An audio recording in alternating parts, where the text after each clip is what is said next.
அல்ஹம்துலில்லாஹ் அஷ்ஹது அல்லா இலாஹா இல்லல்லாஹ் வஹ்தஹு லா ஷரீக லஹு.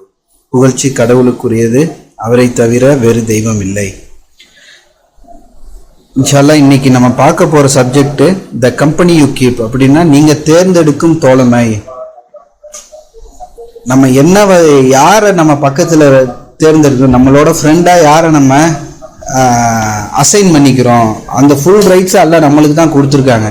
நம்ம எதில் நம்ம இன்ட்ரெஸ்ட் எடுத்து நம்ம எதை நம்ம பக்கத்தில் வச்சுக்கிறோம், எந்த விஷயத்த நம்ம நிராகரிக்கோங்கிறது நம்மளோட ஃபுல் கண்ட்ரோலில் தான் இருக்குது. இன்னைக்கு உள்ள இந்த பயானை நம்ம எல்லாருமே மனசுக்குள்ளே போட்டு நம்ம ஆழ்ந்தா சிந்திக்கும் போது நிறைய பாயிண்ட்ஸ் வருது. நிறையா நம்மளுக்கு எப்படி சொல்கிறது, நம்மளுக்கு ஒரு பல்பு எரியுதுன்னு சொல்லுவாங்கள்ல, டக்குன்னு ஒரு நம்மளுக்கு ஆமாம் இதெல்லாம் கரெக்டு தானே, இதெல்லாம் ஃபேக்ட்டு தானே, ஆமாம் இப்படி இருந்தாக்கா இப்படி தானே அப்படிங்கிற மாதிரி இதை மனசுக்குள்ளே நம்ம ஊரை போட்டு நம்ம திங்க் பண்ணும் போது நிறைய விஷயம் நம்மளுக்கு புலப்படுது. இன்ஷா அல்லாஹ் நான் இப்போ இந்த பயானை எல்லாரும் கவனமாக கேளுங்க. மனசுக்குள்ளே போட்டு உங்களோட பாயிண்ட் ஆஃப் வியூவில் நீங்கள் திங்க் பண்ணும்போது அல்லாஹ் இன்னும் நிறைய விஷயத்த நம்மளுக்கு புரிய வைப்பாங்க இன்ஷா அல்லாஹ். ஏன்னா இந்த பயானில் நான் சொல்ல போகிறது பெரிய ஒரு அவுட்லைன் மட்டும்தான். அதுலேருந்து நம்ம ஆழ்ந்து சிந்திக்கும் போது நிறைய விஷயம் இதில் இருக்குது. இன்ஷா அல்லாஹ் எல்லாரும் சிந்திப்போம். நம்ம யார் கூட நேரத்தை நம்ம அதிகமாக செலவிடுறோமோ நாம் அவங்களா மாறுறோம். இந்த சென்ஸ் அவங்களோட பிஹேவியரு, அவங்களோட ஹேபிட்டு, அவங்களோட பேச்சு வழக்கு, அவங்க எப்படி பேசுகிறாங்க, அந்த மாதிரி உள்ள விஷயம் நம்மளுக்கு ஆட்டோமேட்டிக்காக வந்துடும். நம்ம ஃபுல் கான்சியஸாக இருந்து நம்மலாம் தடுக்க முடியாது. நம்ம இப்போ அந்த குர்ஆன் வசனம் இருக்குல்ல, நீங்கள் you shall force yourself to be with submitter. அதாவது நீங்கள் நம்பிக்கையாளர்கள் கூட உங்களை நீங்களே ஆட்படுத்தி, அதாவது புஷ் பண்ணிக்கங்க, உங்களுக்கு நீங்களே நம்பிக்கையாளர் கூட இருக்கிறதுக்கு நீங்களே முயற்சி பண்ணி அதுக்கான வேலையை பார்த்துக்கங்க அப்படின்னு சொல்கிறாங்க அல்லாஹ். இது இப்போ முதல்ல நான் இந்த வசனத்தை நான் படிக்கும்போது எப்படி இருக்குன்னாக்கா, ஒரு நபரை பற்றி சொல்கிறாங்க அல்லாஹ். நம்பிக்கையாளரான ஒரு பையனையோ ஒரு ஃபேமிலியோ நம்ம அவங்களுக்கு நெருக்கத்தில் நம்ம இருக்குன்னு ஒரு பர்சனை தான் அல்லாஹ் சொல்கிறாங்கன்னு நினச்சேன். ஆனால் நம்ம டீப்பாக திங்க் பண்ணும்போது அந்த நண்பன் எதா வேணாலும் இருக்கலாம். நம்ம ஃபோனு, யூடியூப்பு கூட இருக்கலாம், இன்ஸ்டாகிராமாக கூட இருக்கலாம். ஏன்னா நம்ம எதில் நம்ம அதிகமாக நேரத்தை செலவழிக்கிறோமோ அதை பற்றின திங்கிங்கே தான் வரும், அதை பற்றின விஷயங்களே தான் நம்ம மனசில் ஓடும். நம்மளை அறியாமலே அந்த விஷயங்களை நம்ம செய்ய ஆரம்பிப்போம். இதுக்கு காரணம் என்னன்னா, நம்ம அந்த விஷயத்தில் அதிகமாக இன்ட்ரெஸ்ட் காட்டினது. அதுலேயே நல்ல விஷயம் பக்கம் நம்ம திரும்பணும்னா ஆட்டோமேட்டிக்காக அதில் உள்ள நல்ல விஷயங்கள் ஆட்டோமேட்டிக்காக நம்மளுக்கும் அந்த விஷயங்கள் வரும். இப்போ எப்படி ஒரு சிம்பிளாக ரொம்ப லிட்ரல் டைமில் சொல்லணுன்னாக்கா, இப்போ ஒரு உதாரணத்துக்கு ஒரு ரஜினிகாந்த் ஃபேன் இருக்காங்கன்னா அவர் அறியாமலே சின்ன சின்ன செய்கள் அவரோட ஆக்டிவிட்டீஸில் ரஜினிகாந்தோட விஷயத்தை அவர் ஏன்னா அந்த அவர் ஒரு எப்படி சொல்கிறது, ரொம்ப ஒரு பெரிய ஐடலாக பார்க்குறாரு. அந்த மாதிரி இருக்கும்போது ஆட்டோமேட்டிக்காக அந்த விஷயம் அவங்களுக்கும் வரும். இப்போ ஒரு ஆளை நம்மளுக்கு ரொம்ப பிடிக்குதுன்னா அவங்கள பற்றின விஷயங்களை ஒரு நம்மளை அறியாமலே நம்மளோட செயல்பாடுகள்லாம் வரும். அதேமாரி இப்போ சின்ன பிள்ளைங்க அதிகமாக நம்ம எல்லாரும் மொபைல் பார்க்குறாங்க. இந்த மொபைல் பார்க்குறதுலையும் எதை அவங்க பார்க்குறாங்க அப்படிங்கிறதுல நம்ம ரொம்ப கவனமாக இருக்குன்னு. ஏன்னா அந்த விஷயந்தான் அவங்கள பிரெயினில் ஆக்குப்பை பண்ணுது. அந்த விஷயங்களை கொண்டு தான் அவங்களோட செய்கைகளாக இருக்குது. ஒரு விஷயத்தை பார்த்துட்டு பிள்ளைகள் இது வேணும்னு சொல்லிட்டு கேட்குதுன்னா அது மேபி அது யூடியூப்பில் பார்த்துருக்கோம், ஏதாவது அந்த மாதிரி ஏதோ ஒரு வகையில் அதுக்கு இன்ஃப்ளூயன்ஸ் ஆகுனதுனால தான் அந்த விஷயம் பக்கம் அவங்க போகிறாங்க. ஸோ நம்மளும் அதில் இன்ஷா அல்லாஹ் கவனமாக இருப்போம். ஸோ நம்ம அடல்ட்ஸுக்கு நம்ம பெரியவங்களுக்குன்னு சொல்லி பார்க்கும்போது நம்ம யார் கூட அதிகமாக நேரம் செலவிடுறோம் அப்படிங்கிறதுல ரொம்ப கவனமாக இருக்குன்னு. அல்லாஹ்வை மறக்கக்கூடிய விஷயங்களில் நம்ம நேரத்தை செலவிட்டோம்னா மறுமை நாளில் சொல்லுவாங்கல்ல, நான் அவனை என் நண்பனாக ஏற்படுத்தியிருக்க கூடாதே, நான் தப்பு பண்ணிட்டேனேன்னு சொல்லிட்டு கை செய்தப்படுவாங்க மறுமை நாளில். 25 வசனம் 27, 28 அந்த நாளில் அந்த டிரான்ஸ்கிரஸர்ஸ் வழி தவறுனவங்க, வரம்பு மீறினவங்க சொல்லுவாங்க அல்லாஹ் கிட்ட. அந்த கியாமத்து நாளில் அந்த ஜட்ஜ்மெண்ட் டேல சொல்லுவாங்க, நான் அவனை என்னோட நண்பனாக ஏற்படுத்தியிருக்க கூடாதே, நான் தப்பு பண்ணிட்டேனே அலாஸ் அப்படின்னு சொல்லுவாங்க. ஐயோ போச்சே அப்படிங்கிற மாதிரி.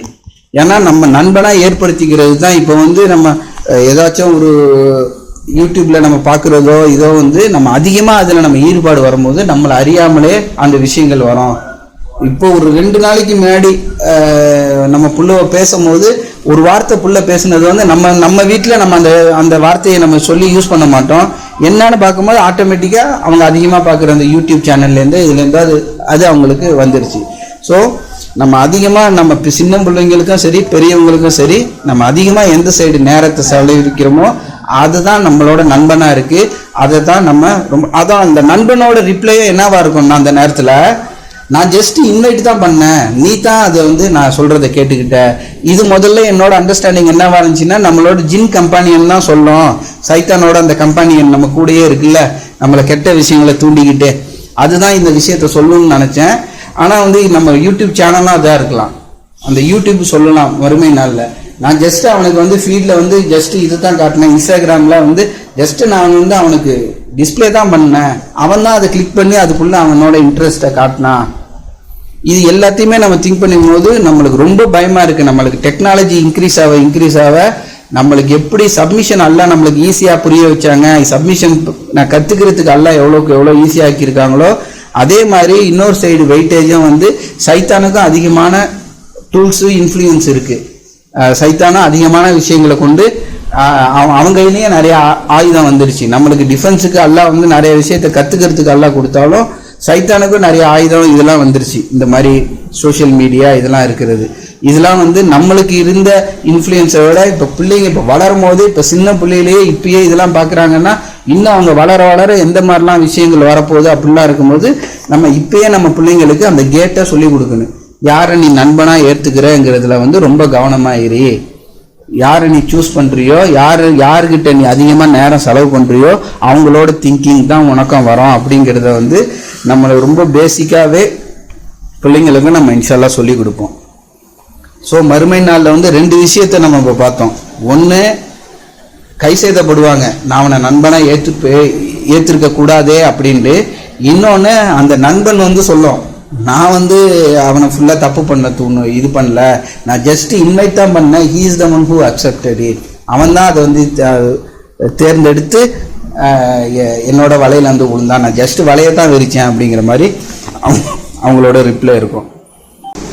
அதுக்கப்புறம் சூரா 43 வசனம் 67 சொல்கிறாங்க, அந்த நண்பர்கள் எதிரிகளாக ஆயிடுவாங்க மறுமை நாளில், ஒன்னால தான் நான் கேட்டேன் என்னால் தான் நீ கேட்டேங்கிற மாதிரி பழி போட்டுப்பாங்க அப்படின்னு இருக்காங்க அப்படின்னு குரான் 43 வசனம் 67 சொல்றாங்க. அந்த வசனம் எப்படி இருக்குன்னா சூரா 25, 27, 28 அந்த சினாரியோவை எல்லாம் விவரிக்கிறாங்க. அவன் நகத்தை கடிச்சிக்கிட்டு பயத்தில் இருப்பான் அந்த அந்த அந்த தருணம்.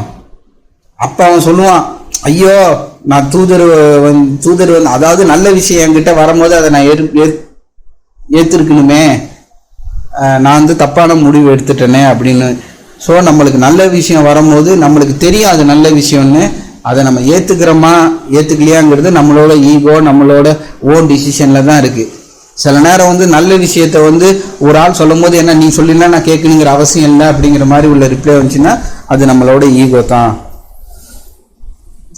நம்ம மனசார நம்மளுக்கு தெரியும் இதான் கரெக்டுன்னு, இருந்தாலும் அதை நம்ம ஏற்றுக்காததுக்கு இந்த மாதிரியான விஷயங்கள் தான் நம்மளை தடுக்கிறது. இப்போ சின்ன பிள்ளைங்களாம் நம்ம ஒன்று சொல்லும் போது உடனே அவங்க கேட்காததுக்கு ரீசன் என்னன்னா முடியாது, கேட்க மாட்டேன், நான் செய்ய மாட்டேன் அப்படின்னு ரிப்ளை வருதுனாக்கா அதெல்லாம் இந்த மாதிரியான விஷயங்கள் கொஞ்சம் கொஞ்சமாக வளர்றது தான். இன்ஷால்லா அதுலேயே நம்ம கவனமாக இருப்போம். அப்புறம் அல்லாஹ் சொல்கிறாங்க, அது அந்த வசனம் எப்படி வரனா, நீ சீக்கிரம் இந்த முடிவை எடுத்துக்க, அதாவது you shall force yourself, ஃபோர்ஸ்னா யூ ஷால் சூஸ் யுவர், அதாவது நீ நல்லபடியாக ஒரு சப்மிட்டரை அதாவது ஒரு அடிப்பணிந்தவரை நண்பனாக்கிக்க அப்படின்னு சொல்ல. யூ ஷால் ஃபோர்ஸ் யுவர் செல்ஃப்னு, உங்களுக்கு முடியலனாலும் நீங்கள் புஷ் பண்ணி ஃபோர்ஸ் பண்ணிக்கோங்க, உங்களுக்கு கஷ்டமாக இருந்தாலும் அந்த பக்கம் நீங்கள் இறங்கி நில்லுங்க. எதுக்கு? ஒரு நல்ல நண்பனை தேர்ந்தெடுக்கிறதுல.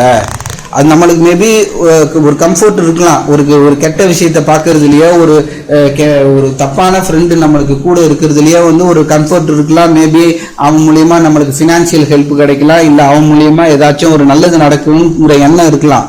ஆனால் அது கிடையாது, உன்னை ஃபோர்ஸ் பண்ணிக்க, சரியான நண்பனை நீ தேர்ந்தெடு அப்படின்னு தான் சொல்கிறாங்க. ஸோ இந்த குரானையும் சொல்கிறாங்க 18:29 இது கடவுள்கிட்டேருந்து வந்த சத்தியம், யாரெல்லாம் நம்பிக்கை கொள்றீங்களோ நம்பிக்கை கொள்ளுங்க, யாரெல்லாம் நம்பிக்கை கொள்ள வேணான்னு முடிவெடுத்துக்கிறீங்களோ அந்தபடி இருந்துக்கங்க.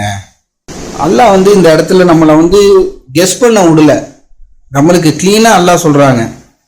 சூரா 18:28, அதாவது கடவுளை காலை மாலையும் எந்நேரமும் கடவுளை நினைச்சிட்டு இருக்கிறத விட, இந்த சூரா 18:28 இன்ஷால்லா படிக்கிறேன். பிஸ்மில்லாஹிர் ரஹ்மானிர் Rahim. You shall force yourself to be with those who worship their Lord day and night. நீங்க கடவுளை காலைய மாலையும், அதாவது எப்போ அதிகப்படியான நேரம் வந்து கடவுளை நினைவு கூற அந்த அவங்க கூட நீங்க இருந்துக்கங்க. Seeking him alone, do not turn your eyes away from them. அந்த அவங்கள்ட்டேருந்து உங்களோட பார்வையை திருப்பிக்காதங்க.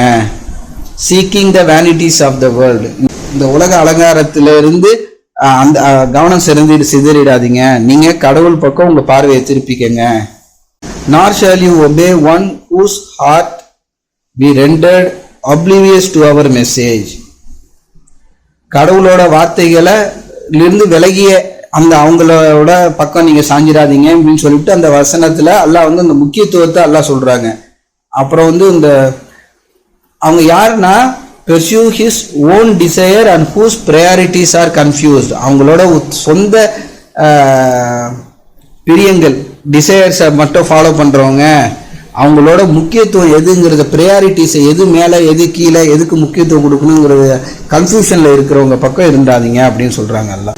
மாஷா அல்லாஹ். இப்போ நம்ம பார்த்ததுல என்னன்னா, முக்கியமானது கியாமத்து நாளில் நம்மளோட நண்பன் அப்படின்னு வந்து நிற்க போகிறது வந்து நம்ம ஒரு மனிதனாக கூட இருக்கணுங்கிற அவசியம் இல்லை. நம்ம எதில் அதிகமாக நம்ம நேரத்தை செலுத்துகிறோமோ, எது பக்கம் நம்மளோட இன்ட்ரெஸ்ட் அதிகமாக காட்டுறோமோ, முக்கியமாக அல்லாஹ்வை மறக்கக்கூடிய விஷயமா எந்த விஷயங்கள் இருக்கோ அதான் நம்மளோட நண்பனா இருக்கு.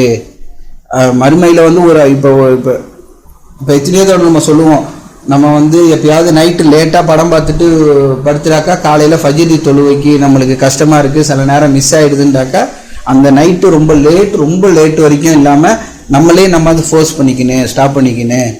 இப்போ ஒரே ஒரு ஸ்டோரி சொல்லிக்கிறேன். இது குரானில் வர ஸ்டோரி தான். அது என்னன்னா, 2 நண்பர்களை பற்றி அல்லாஹ் சொல்றது. 2 நண்பர்கள் இருக்காங்க. ஒருத்தர் சொல்றாரு, நான் உன்னோட நல்லா பெரிய பணக்காரன் ஆயிட்டேன், எனக்கு இன்னைக்கு இப்போ ஹார்வெஸ்ட் நான் பண்ணிட்டேன், அதாவது நான் இன்னைக்கு அறுவடை பண்ணிட்டேன்னா எனக்கு செல்வம் எல்லாம் வந்துடும், மக்கள் மத்தியில எனக்கு வந்து ஒரு மதிப்பு மரியாதையும் இன்க்ரீஸ் ஆகிடும் அப்படின்னு சொல்லிக்கிட்டு பெரிய ரொம்ப ஒரு எப்படி சொல்றது, ஒரு செல்ஃபிஷ் ஒரு ஒரு பெருமையோட அவர் போறாரு. போய் பார்க்க போறாரு. அன்னைக்கு ஒரே நாள்ல அடிச்ச ஒரு புயல் மழையில வந்து ஃபுல்லா எல்லாமே அழிஞ்சிருது.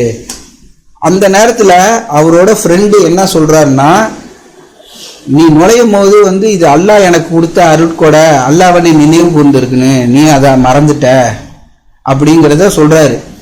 இப்ப இந்த சுச்சுவேஷன்ல நம்மளை நினைச்சு பார்ப்போம், நம்ம ஒரு ஃப்ரெண்டா இருக்கோம்னா இந்த மாதிரி ஒரு ஃப்ரெண்டுக்கு வந்து இந்த மாதிரி அழிஞ்சிருச்சு, அவர் இந்த மாதிரி இருந்தார், நம்ம அந்த வார்த்தையை சொல்லியிருப்போமா? நம்ம தயங்கியிருப்போம். நம்ம சொல்லி ஏதாவது அவன் தப்பா நினைச்சிருப்பானா, இல்லை வந்து நம்மளுக்கு எதுக்கு வம்பு, நம்ம பாட்டு நம்ம வேலையை பார்த்துட்டு போயிடுவோம், நம்மலாம் சொல்லணுங்கிற அவசியம் இல்லை அப்படிங்கிற மாதிரி தான் நம்மளுக்கு தோணும்.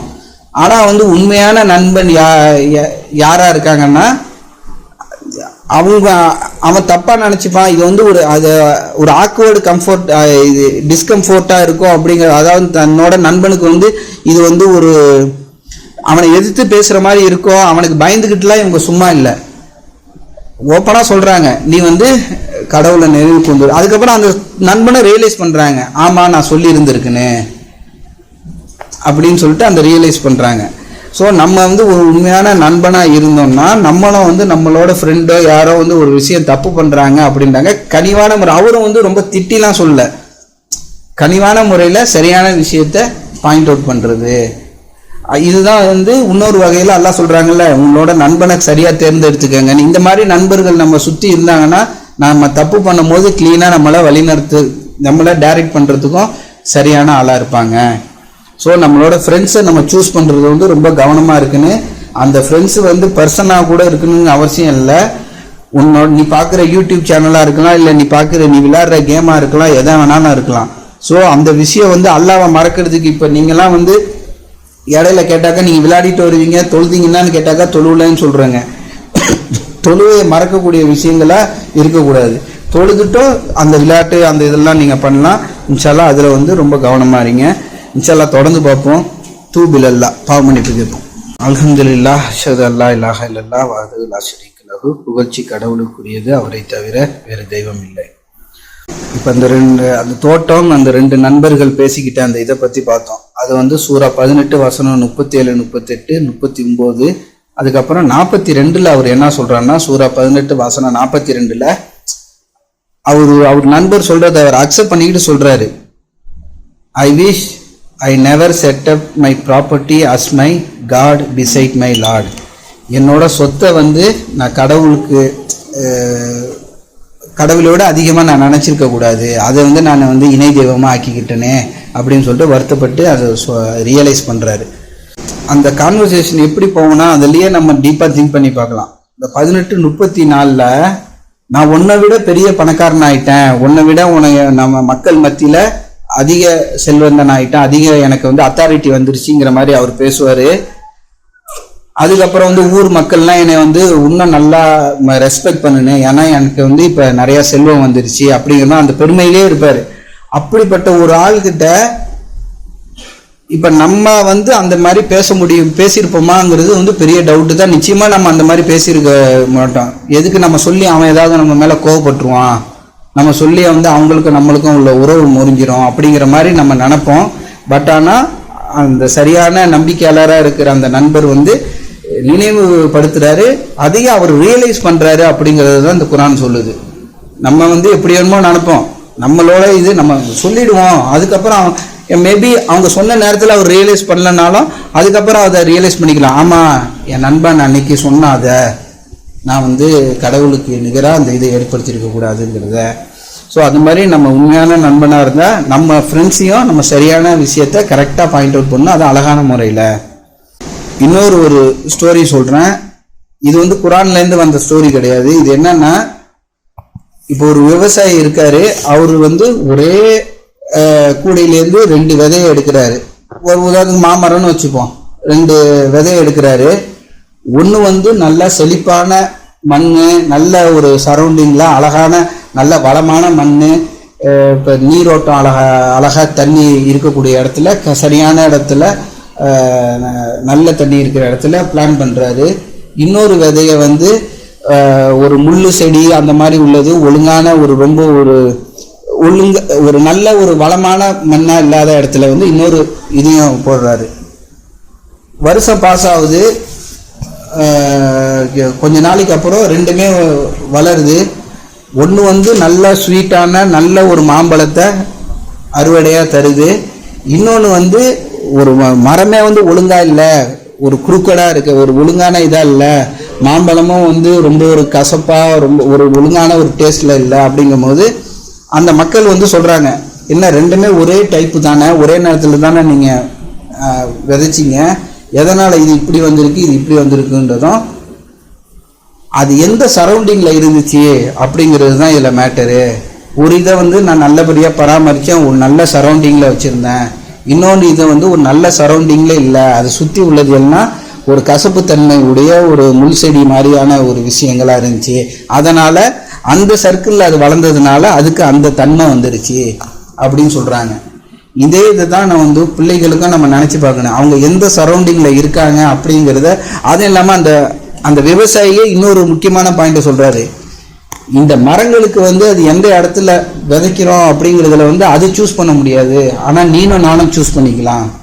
நம்மளுக்கு ஒரு இடம் முள் செடி மாதிரி இருக்குது, இந்த இடம் சரியில்லைண்டாக்கா நம்ம ஷிஃப்ட் பண்ணிக்கலாம், நம்மளுக்கு எல்லாம் அந்த சுதந்திரத்தை கொடுத்துருக்காங்க அப்படின்னு சொல்கிறாங்க.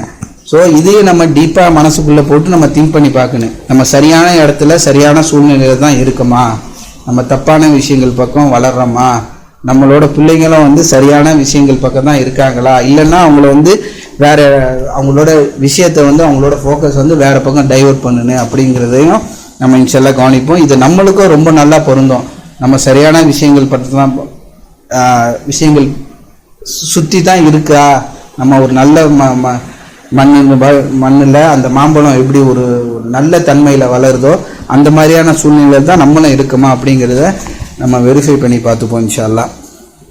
ஏன்னா இந்த தேர்ந்தெடுக்கும் சுதந்திரம் அந்த மரத்துக்கு கிடையாது, அல்லாஹ் நம்மளுக்கு கொடுத்துருக்காங்க. அந்த தேர்ந்தெடுக்கும் சுதந்திரத்தோடு தான் நம்ம இந்த பூமிக்கு வந்திருக்கோம். நம்மளுக்கு அந்த எபிலிட்டி இருக்கிறதுனால நம்மளுக்கு இன்னும் ரெஸ்பான்சிபிலிட்டியும் அதிகமாக இருக்குது இன்ஷா அல்லாஹ். அதுக்கப்புறம் நம்மளுக்கு நன்மையிலே ஒரு நல்ல தோழராக இருந்துக்குன்னு நம்மளே வந்து நம்மளை தன்னைத்தானே பழி சொல்லிக்கிற தன்மையோ இல்லை வந்து இப்படி பண்ணியிருக்கலாம், நான் இப்படி பண்ணிட்டேன், இப்படி பண்ணியிருக்குன்னு ஒரு விஷயம் நடந்த பிறகு அதை பற்றி புலம்புறது, இது எல்லாமே வந்து தன்னைத்தானே பழி போட்டுக்கிறது தான். அப்படி இருக்கக்கூடாது. நம்மளுக்கே ஒரு நல்ல நம்ம மோட்டிவேட் பண்ணிக்கிட்டு ஏன் இப்போ சரியா இல்லைல்ல, ஏன் இன்ஷால்லா அடுத்த தடவை சரி பண்ணிடலாம், அடுத்த தடவை இன்னும் நல்லா கவனமாக சரியாக பண்ணிடலாம். இல்லை வந்து இது ஒரு பிரச்சனை இருக்குன்னா அது சால்வ் பண்ணுறதுக்கான சொல்யூஷனை தெரியணும் தவிர தனக்கு தானே பழி போட்டுக்கிறதுக்கு புலம்புறதுக்கு அல்லாஹ் குரான்லேயே அதுக்கான சப்போர்ட் பண்ணல. நம்மளுக்கும் நம்ம ஒரு நல்ல நண்பனாக இருக்குன்னு அப்படிங்கிறதையும் நம்ம கவனத்தில் வச்சுக்கணும். ஏன்னா இது வந்து ஒரு கை சேதப்பட்ட ஒரு புலம்பலே வந்து ஒரு பெரிய நோய் வியாதி. அதே வந்து நம்ம அதுலேருந்து விலகுனேன். ஸோ இதில் வந்து நம்ம இன்னைக்கு பயானில் மறுமை நாளில் எப்படிப்பட்ட சுச்சுவேஷனுங்கிறத பார்த்தோம்.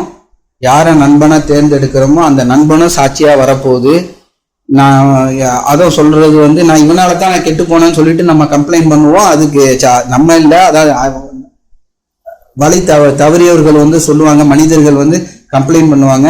அல்லாண்டு நம்ம அந்த நிலைமையில இருந்துடக்கூடாது. அதுக்கு தான் இந்த பயானி, இந்த முயற்சி எல்லாமே. இவனால தான் நான் கெட்டு போனேன்னு சொல்லிட்டு அந்த வழி தவறுனவங்க சொல்லுவாங்க. அதுக்கு அந்த நண்பனோட பதில் என்னவா இருக்குன்னா, இன்வைட் தானே பண்ணேன், நீ தானே இல்லை தப்பும் பண்ண அப்படின்னு சொல்லுவாங்க. ஸோ இந்த மாதிரி மறுமை நாளில் நடந்ததை பார்த்தோம். அதுக்கப்புறம் 2 ஸ்டோரி பார்த்தோம்.